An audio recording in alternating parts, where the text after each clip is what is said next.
What do you make of the vote last week?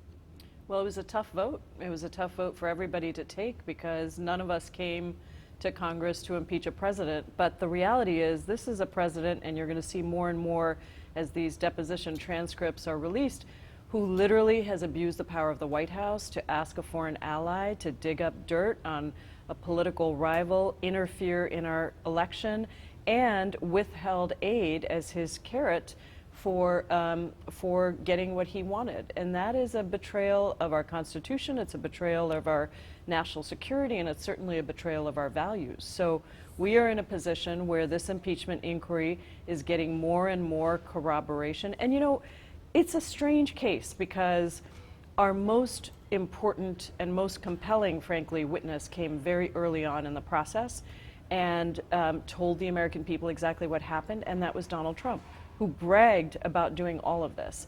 So I think it's a tough time, but we have an obligation to uphold the Constitution, and that's what we intend to do. You and Representative Heck are in an interesting position, at least locally, in that you sit on two of the main committees that have been looking into impeachment. Is there anything that the American public hasn't heard yet that you've been privy to sitting on the Judiciary Committee? I mean, I wouldn't be able to say if we were, but I will tell you that we are, you know, I was not in those depositions, Denny was. We will get to see all of those transcripts. They're all being released. They all have to go through a process where everybody has to approve them. But what I can tell you is that the evidence is substantial. On Judiciary, we are waiting for the reports to come to us from other committees of jurisdiction like Intel, and then we have outlined in the resolution that we voted on a process to make sure that the president has due process protections. His counsel is going to be, he and his counsel are going to be able to be there if they want. They can ask questions, they can call witnesses. These are all the same protections except a little bit more than were actually given in the Clinton impeachment and the Nixon impeachment. So we are not making judgments at this moment on Judiciary. We're waiting for all of the evidence to come. We're waiting to really see what unfolds over the next several days. But it's damning. The most damning thing is not the testimony. The most damning thing is the president's behavior. You made your opinion known pretty early on about this whole process about impeachment. Why do you think there's been the reluctance from the rest of your caucus? Well, I think because I was on Judiciary, I did have access to a lot more depth and information that was coming out. So the Mueller report, which most people did not read, it's a 400-page plus report. I read it 3 times. You know, our colleagues on Judiciary were questioning witnesses long before the American people were paying attention, frankly. And Bill Barr did a real disservice to us when he intercepted the Mueller report before it got to the American people or before it got to Congress and lied and misled people about what was in it. So that all made the Mueller report hard. Plus, the Mueller report was focused on behavior from the president during the campaign, when he was campaigning. What is unfolding in front of us with Ukraine is the same pattern as what was in the Mueller report, but it is unfolding in front of us. This is the President of the United States using the White House, the Oval Office that belongs to the people of the country, to advocate for himself and his personal political gain, and completely disregarding the co-equal branches of government, meaning Congress, and actually obstructing Congress in our investigation, obstructing justice in numerous ways. And I think that, you know, that is what makes this so understandable. It's happening right in front of people's eyes. You know what people are saying, though? Why are Democrats going through all this when the Republican-led Senate is not going to follow through on whatever the Democrats hands them? Well, I don't think we can know that, and I think we have to give our Republican colleagues the benefit of the doubt that perhaps they will stand up for the Constitution should that be required. And that is the big question. Will Republicans put constituents and the Constitution over just blindly following the president and trying to make sure they maintain their seats?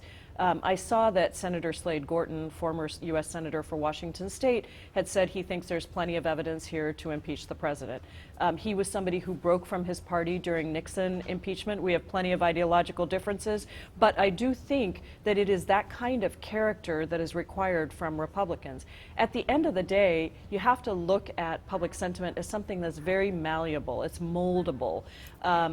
When the Nixon impeachment hearings started, only 19% of the public believed that Nixon should be impeached. By the end of those public hearings, it was so inevitable that Nixon resigned before he could be impeached. So I would hope that my Republican colleagues really look at the evidence that's coming out and think about the consequences not only for this administration and this time, but for every administration going forward.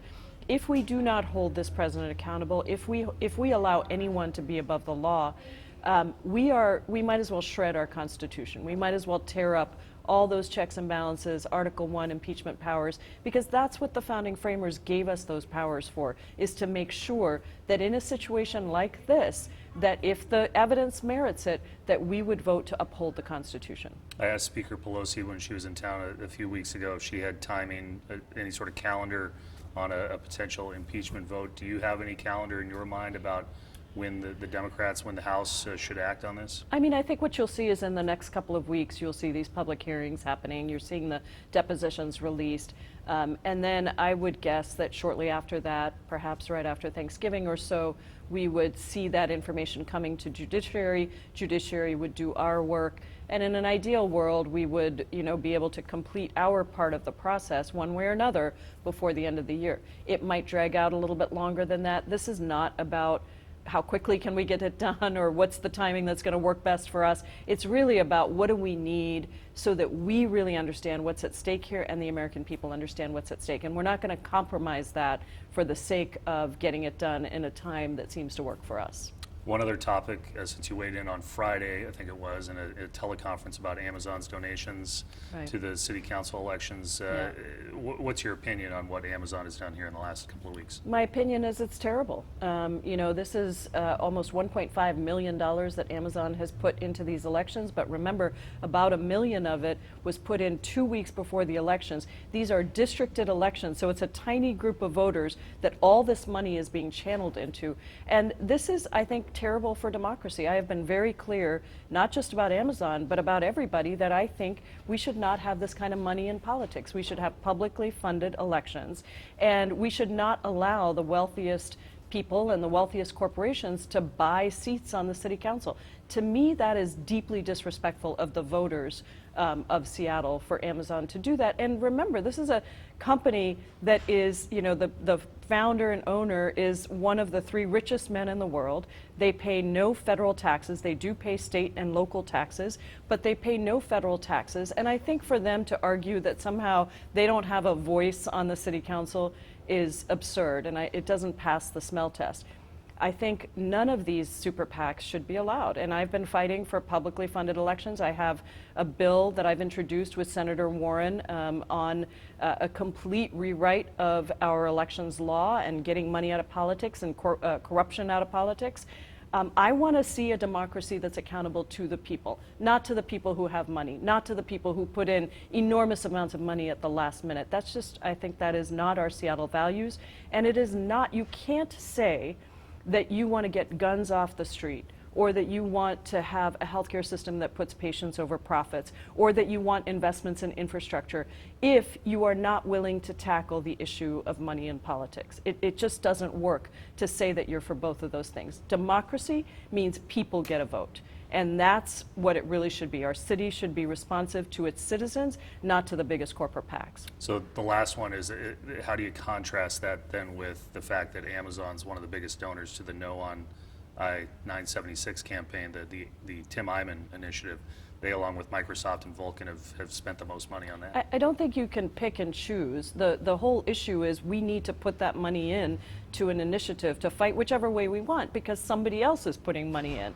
And I think that, if we didn't have Tim Eyman's initiative on the ballot, that would be the best thing. If we didn't have people that were just putting enormous millions of dollars, $7-8 million into these initiatives. In the case of the fossil fuel, the climate initiative, I think it was upwards of $22 million into that initiative. It's absurd. It's becoming a race on both sides to try to see who can put more money in.